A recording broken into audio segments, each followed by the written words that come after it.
Film diawali dengan memperlihatkan Scott dan istrinya yang sedang mencari keberadaan putrinya yang bernama Jen. Setelah sekian lama mencari, ternyata Jen sedang ada di pesta ulang tahun temannya. Di sana Jen terlihat sedang asyik mengobrol bersama kekasihnya. Sontak Scott langsung masuk ke dalam dan membawa sebuah palu.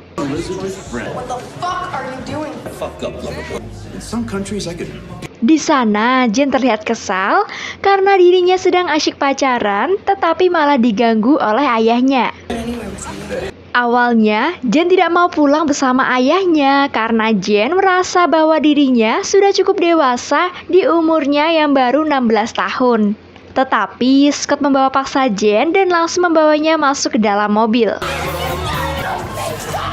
Saat di perjalanan, tiba-tiba mobilnya diselip mobil lain yang membuat perdebatan di dalam mobil pun terhenti. Akhirnya, Scott berhenti di sebuah pom untuk mengisi mobilnya.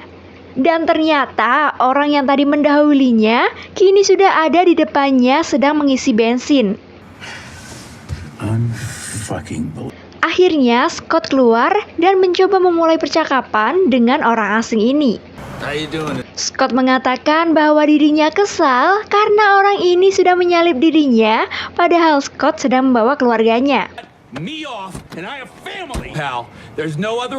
Awalnya mereka hanya adu bacot, tetapi tiba-tiba pria itu mengeluarkan senjata dan tak sengaja tembakan itu mengenai istrinya. Tak hanya itu, putri Scott yang bernama Jen, dirinya juga mengalami gangguan pendengaran. 1 tahun semenjak kejadian itu, kini Jen mengalami trauma dan mengalami gangguan pendengaran dan tidak dapat berbicara. How's my girl? But she still isn't. Like this for over years. Trauma. Her hearing, it hasn't even changed. Adegan berpindah kepada Scott yang akan menemui Pablo. Scott mencoba mengajak Jen untuk menunggunya di dalam, tetapi Jen tidak mau. Akhirnya, Jen menunggu ayahnya di dalam mobil. We go up together and it's a little last minute. Come wait inside with me. Pablo mengatakan bahwa ada pelanggan yang ingin bertemu dengan Scott. By the way, you have a customer there. Ternyata pria ini bernama Victor. Scott Brennan. Yeah. I guess you let your work speak for itself. Tujuan Vic adalah untuk menyewa Scott guna membantu temannya yang habis bercerai untuk membongkar sebuah rumah. So I guess we're doing some digging.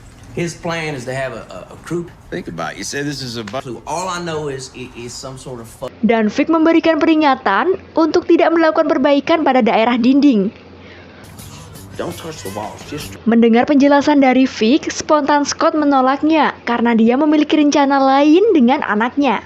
shit. And like I said, I got plans with my daughter. Namun Vic berusaha meyakinkan Scott dengan iming-iming bayaran yang tinggi. Dia langsung menyodorkan DP uang yang amat banyak.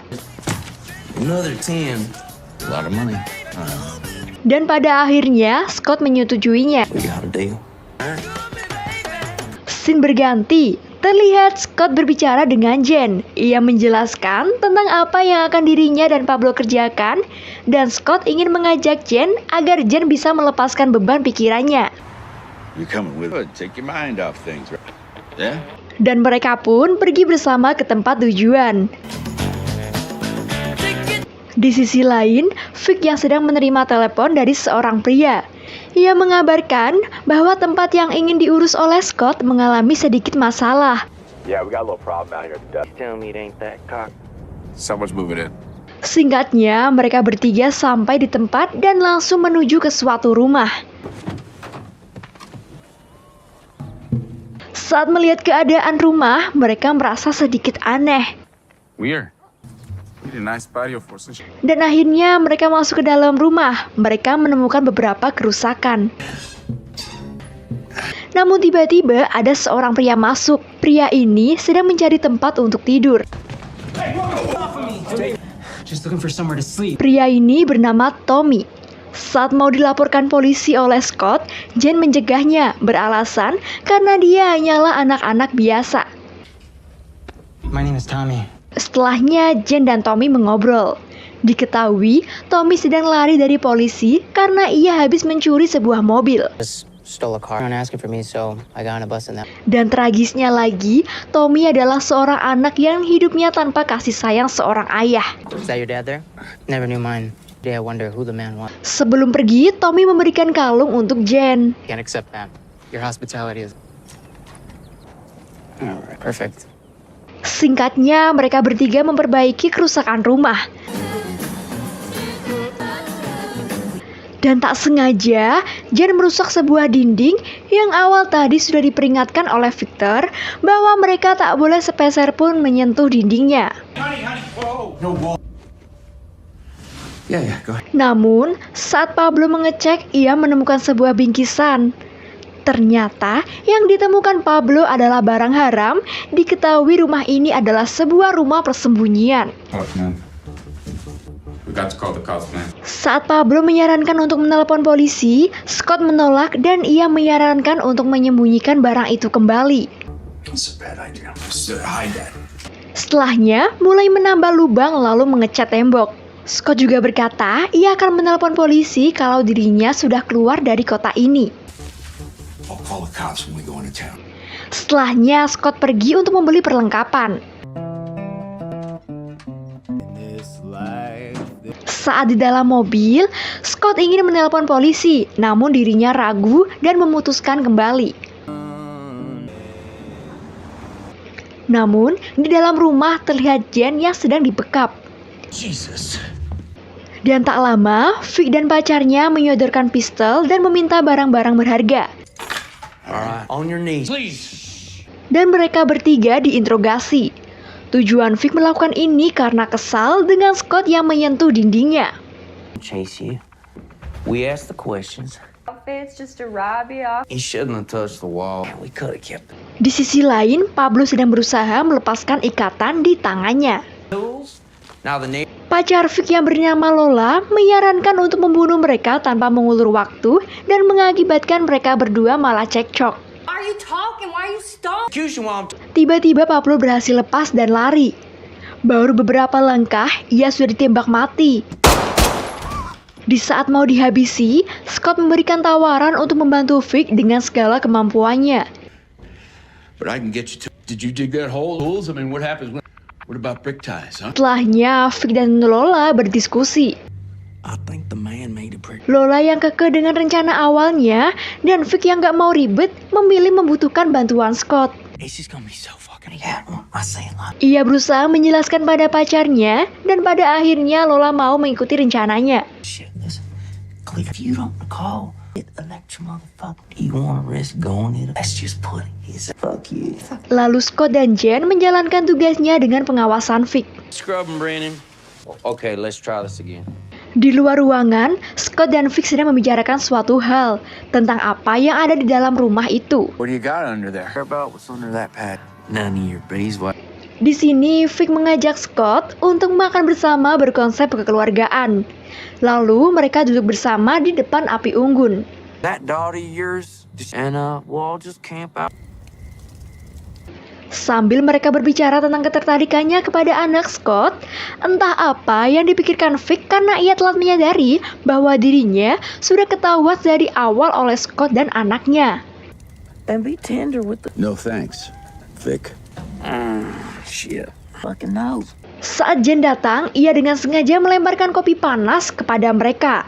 Hal itu mengakibatkan sebuah keributan.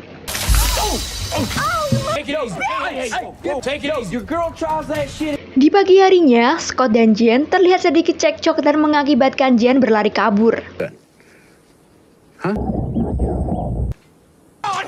Hal itu diketahui oleh Vic, ia pun langsung menembak Jen hingga terluka.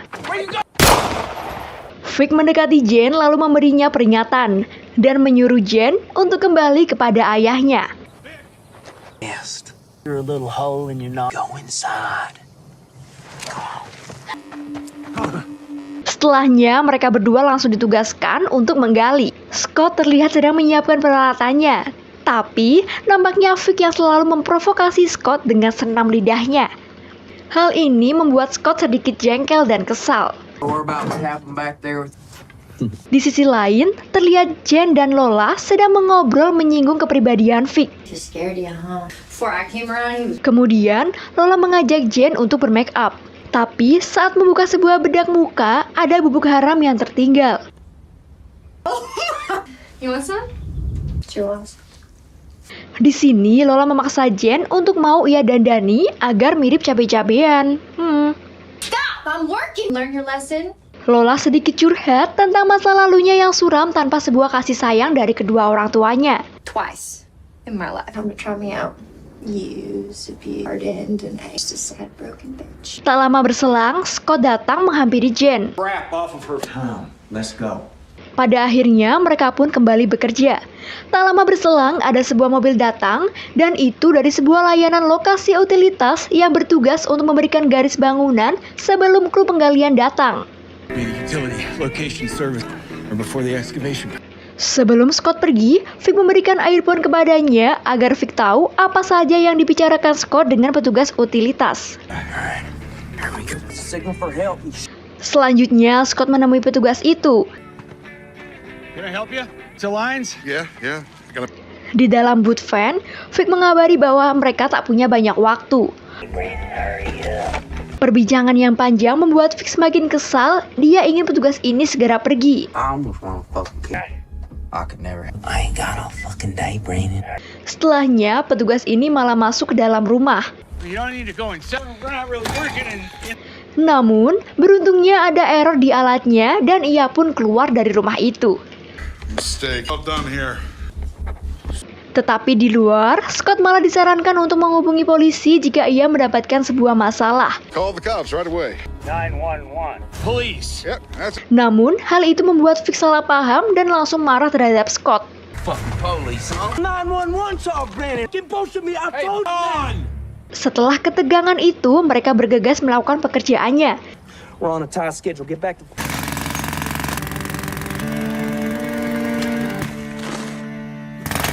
Di dalam van, Vic dan Lola malah cekcok masalah yang gak penting-penting amat. You're fucking professional. What if we dig it up? Cassandra now. You're such a swinging dick. Daughter when I should be. Setelah mereka bercekcok mulut, lalu mereka malah bermain kuda-kudaan.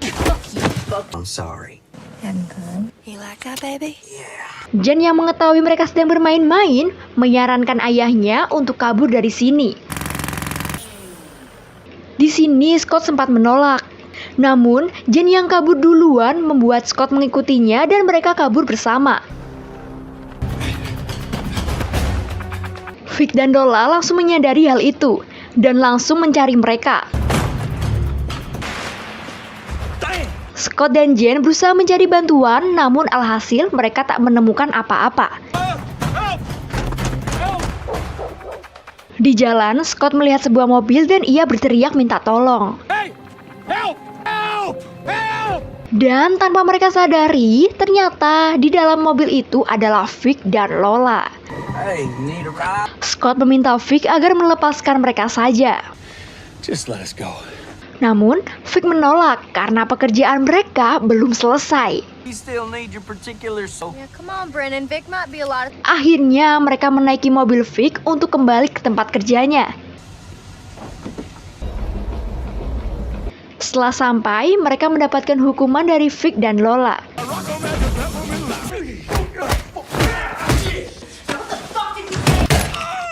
Singkat cerita, mereka melanjutkan penggalian.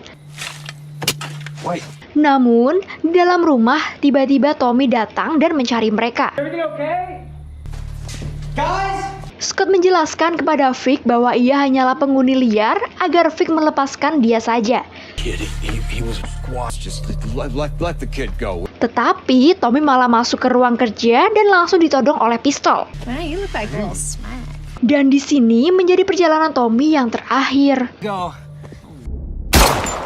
Jen terlihat sedih saat Tommy ditembak mati. Setelah kejadian naas itu, mereka tetap melanjutkan penggalian. Scott berasumsi bahwa Vic menyembunyikan barang berharga hingga sulit untuk menemukannya, dan Scott juga bertanya mengenai benda itu. Put in the ground. Let's get back to work. Dan Vic menjawab, "Bekerjalah, kau akan segera tahu." Gonna find out soon enough to work. Setelah lama menggali, akhirnya mereka mendapatkan sebuah kotak yang cukup besar. Di saat ingin membuka kotak itu, mereka sedikit cekcok.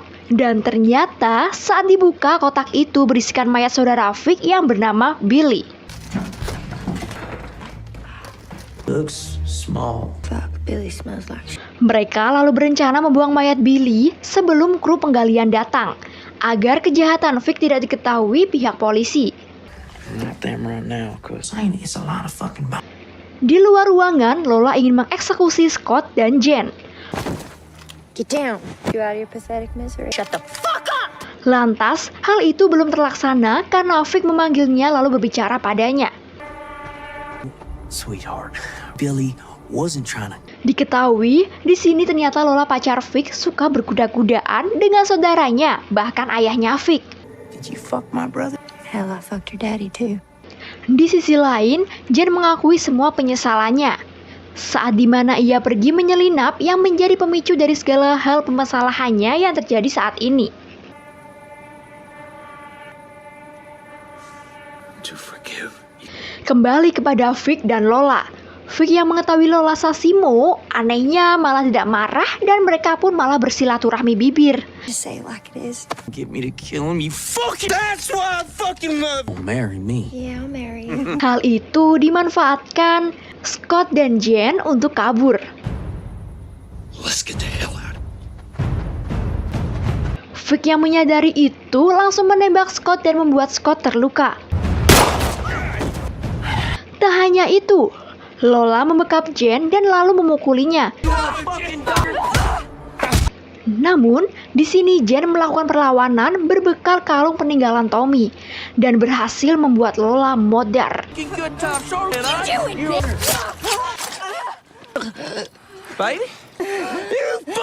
Setelahnya, mereka berdua kabur menggunakan sebuah mobil.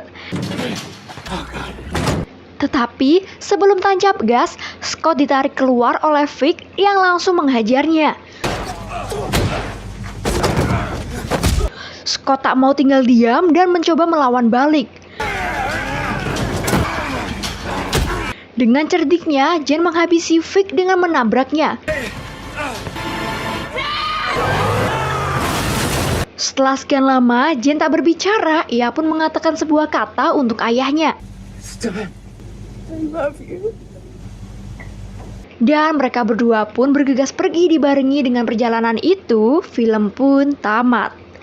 Nah, bagaimana menurut kalian teman-teman? Kira-kira pelajaran apa yang bisa kita ambil dari film ini? Tulis di kolom komentar ya.